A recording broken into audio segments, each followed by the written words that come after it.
Hello， 大家好啊！又到咗咪咪 cooking 嘅時間啦。咁唔知大家有冇諗過，其實屋企都可以做到豬肉乾嘅噃。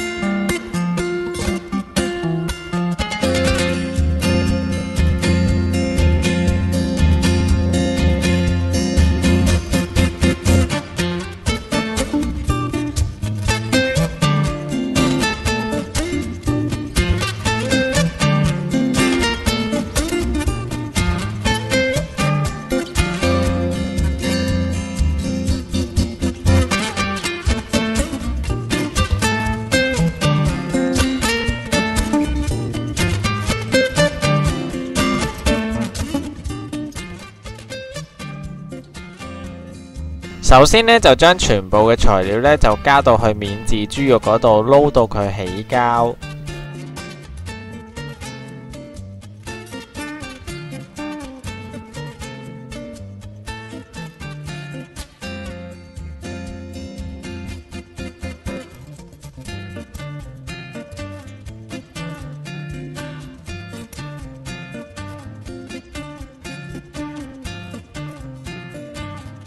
之後就可以將免治豬肉放入雪櫃雪15分鐘，然後呢，就將免治豬肉分成2份，將其中一份放喺錫紙上邊壓平。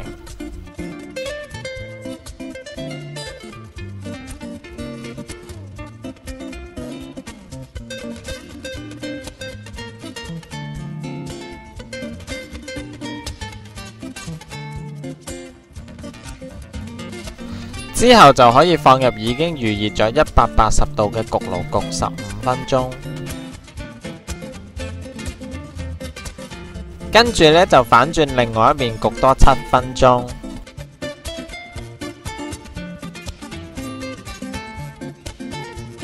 依家呢塊豬肉乾呢，基本上呢已經熟咗㗎啦，咁之後呢，就梅花間竹每邊焗5分鐘，焗到你要嘅效果呢，咁就已經完成。可能咧，大家會問我每邊焗咗幾多次嘅？咁最後咧，我每邊咧係焗咗2次嘅。咁而今次個份量咧係可以做到2塊嘅豬肉乾嘅。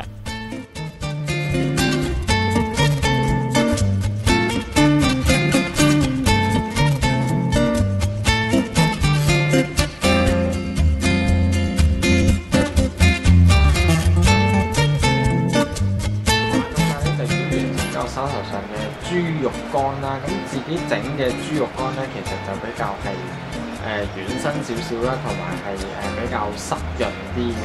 依家呢，就試一下先呢個。咁呢，至於味道方面呢，其實大致上都似出邊啲豬肉乾嘅，不過就係有少少似臘腸嘅味道啦。